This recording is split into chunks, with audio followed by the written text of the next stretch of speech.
jelas itu loh, kita tadi diperlihatkan laporannya LP atas nama foto dari sini Bu ya. itu tertulis 6 pasal itu semuanya dia yang melaporkan ya, jahat banget kalau kata Raga. Yang pertama adalah ya itu bahwa akhirnya kita mengetahui yang kerok atau dalang dari semua ini adalah orang namanya Joko Widodo ya, dimana selama ini dia selalu mengatakan saya tidak melaporkan orang, saya tidak melaporkan Pak Pasam, saya hanya melaporkan kejadian ya. Jelas itu loh, kita tadi diperlihatkan laporannya LP atas nama Foto dari sini Bu ya. itu tertulis 6 pasal itu semuanya dia yang melaporkan ya, jahat banget kalau kata Raga, kata cinta pada Raga dalam daripada Raga, kamu itu jahat ya. Jadi artinya itulah pasal yang ada ya, 3235 dan tadi kami mempresentasikan di dalam, termasuk yang tadi saya presentasikan di awal dengan judul sebelum kami masuk tadi, bahwa kami tetap kekeh dengan apa yang namanya 99% palsu itu kalau dalam bahasa saya, karena di dalam kita tadi juga menyampaikan tentang beberapa hal, misalnya soal-soal perbandingan dan juga tentang kelakuan si Andi Aswan dan lain sebagainya ya, tapi itu lain soal, nanti akan kita bahas terus. Kemudian yang kedua, apa yang kami teliti, saya Dr. Rismon dan akan ditambahkan secara detail dan tertipa, selama ini adalah barang yang kurang lebih sama ya, yang kurang lebih sama. Jadi insya Allah hasil dari kami tentang 99,9% palsu itu tidak berubah, tidak bergeser satu menit. Bahkan sampai the last minute kami akhirnya sama seperti klaster 1 tadi dipertunjukkan sebuah barang yang diklaim itu adalah ijazah asli, katanya ijazah analog dari seorang yang namanya Joko Widodo. Saya harus berkata dengan terus terang, saya bukan hanya hobi komputer, saya adalah seorang tukang potret sejak zaman analog. Saya memotret sejak zaman film seluloid, dan saya bukan hanya bekerja di lapangan sebagai tukang foto. Saya adalah orang yang juga bekerja di kamar gelap. Jadi saya mengerti bagaimana komposisi kalau misalnya kita pakai fixer, kita pakai pengembang, film itu dicuci, kemudian dicetak, kemudian kertas film apa, dan untuk pas foto yang tertempel di barang yang disebut ijazah itu, saya dengan lantang dan tegas mengatakan saya sangat ragu bahwa itu usia sudah lebih dari 40 tahun. Terlalu tajam, terlalu baru barang itu sebagai sebuah foto yang dicetak dengan kertas foto di tahun 80-an. Karena kertas foto di tahun 80 itu ada usianya. Bahkan ijazah Dr. Rismon sendiri yang usianya baru sekitar 20 tahunan kira-kira, 23 tahun, itu pun sudah mulai bergurau. Dan ini masih sangat tegas dan jelas. Dan tidak. Kemudian alhamdulillahnya kami meskipun diminta untuk melihat, kami tetap tidak boleh memegang, kami tidak boleh merasakan. Padahal dia bilang, saya sudah merasakan. Kami tidak boleh memegang, dia bahkan mengintip saja untuk melihat ketebalan kertasnya saja tidak boleh. Ya, padahal itu penting sekali. Apalagi memotret, karena kami galau. Dan tetap ada satu pertanyaan besar, karena dalam yang disebut-sebut sebagai ijazah ada sebuah goresan di sebelah kiri, ada sebuah garis yang itu menurut saya tidak lazim untuk sebuah ijazah. Itu mungkin hasil dari pre-printing atau printing baru ya. Kemudian ada lagi ciri-ciri yang kemudian kami pertanyakan, logo Universitas Gadjah Mada tercetak. Sepanjang yang saya tahu, warnanya meleset, tidak seperti itu. Warna logo game yang bagus itu emas. Dan kalau sudah lebih dari 10 tahun atau 20 tahun, itu akan dalam bahasa Jawa, ini istilahnya silakan bleber. Ya, bleber itu apa? Kemudian pecah, mengembang. Karena tinta dulu tidak sebaik tinta sekarang. Ini tidak ada blebernya sama sekali. Jadi kayak di print dengan kualitas tinta baru yang kemudian itu clear banget. Kemudian boleh kalau dikatakan, tapi kan ada tipis, ada watermark. Iya, tapi tipis sekali. Watermarknya tidak seperti watermark yang biasa ada di ijazah UGM.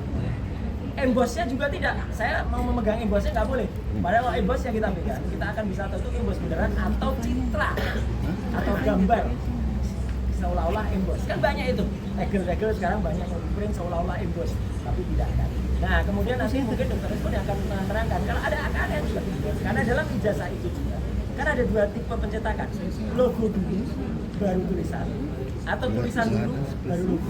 Yang jelas pada ijazah yang ditunjukkan tadi tetap berbeda dengan contoh atau perbandingan ijazah yang lain. Yang lainnya di sini adalah tulisan dulu baru logo. Dan yang kami tadi lihat adalah logo dulu yang warnanya bukan emas, baru tulisan. Jadi sekali lagi, dengan insya Allah dengan pengetahuan teknologi, bukan hanya soal komputer dan forensik, ini juga pada ini analog. Saya tukang potret, saya adalah ketua klub foto, ya, saya adalah ketua klub foto Publisia Foto Club di UGM tahun 90. Saya adalah wakil ketua FPSI, Federasi Perkumpulan Seni Foto Indonesia, tahun 2000-an, di mana FPSI itu anggotanya ada klub foto yang lain. Darwis pun dulu anggota saya. Sekali lagi, Darwis Triadi pun dulu anggota saya. Ya, dalam FPSI, Federasi Perkumpulan Seni Foto Indonesia, yang saya dulu adalah wakil ketua umum dari HISWA, Himpunan Seni Foto Amatir Jakarta. Jadi saya memotret dengan analog, saya mencetak dengan analog, dan saya sekali lagi tetap 99% tetap meragukan bahwa itu adalah yang disebut ijazah asli. Saya kira dari saya statementnya itu dulu. Ya, oke. Ya. Berapa kali? Tinggal dulu atau ya? Perspektif aja dulu. Biar ada variasi. Oke. Silakan. Di tengah boleh Bu. Di tengah boleh Bu. RTR. Baik, silakan. Assalamualaikum warahmatullahi wabarakatuh. Ya, saya memberikan perspektif yang berbeda ya. Ijazah Joko Widodo ini hanya satu dari 700 dokumen yang diperiksa oleh yang disita oleh Polda Metro Jaya yang merupakan serangkaian dokumen yang untuk melakukan kami tersangka. Nah, ada beberapa dokumen yang sangat penting yang baru ini juga diberikan klarifikasi oleh Rektor UGM ya, dan sebelumnya juga oleh mantan Rektor UGM Profesor Sofian Effendi, dan sebelumnya lagi Barreskrim waktu presentasi gelar perkara di tanggal 22 Mei 2025 pun juga menyampaikan satu fakta menurut mereka yang sangat penting, yaitu bahwa Joko Widodo ini bukan entry masuk ke Universitas Gadjah Mada itu dari sarjana, dari strata 1, tapi dari sarjana muda. Dan tadi yang kami diskusikan juga soal transkrip. Ini adalah dokumen kedua yang sangat penting, ya.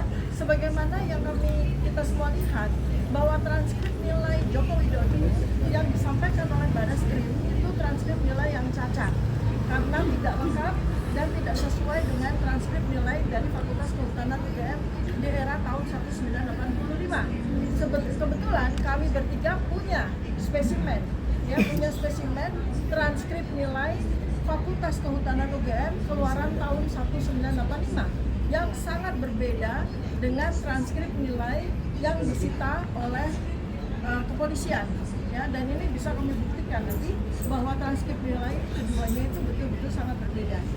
Nah, kalau transkrip nilai asli itu sangat bagus, sempurna, ya, lengkap dengan tanda tangan dari dekan dan pembantu dekan 1 dari Fakultas Kehutanan UGM. Sedangkan transkrip nilai Joko Widodo sama sekali tidak lengkap, angka nilai pun juga ditulis dengan tulisan tangan, dan itu sama sekali tidak lazim untuk lulusan sarjana di Fakultas Kehutanan UGM tahun 1985, karena seharusnya angka tersebut dicetak dengan mesin ketik manual, ya. Dan yang paling penting lagi adalah bahwa transkrip nilai Joko Widodo tidak ada tanda tangan dari dekan dan pembantu dekan 1. Sedangkan transkrip nilai asli tahun 1985 ada tanda tangan dekan dan tanda tangan pembantu dekan 1. Itu yang bisa saya sampaikan, dan saya lebih. Download Tribun X sekarang, menghadirkan lokal menjadi Indonesia.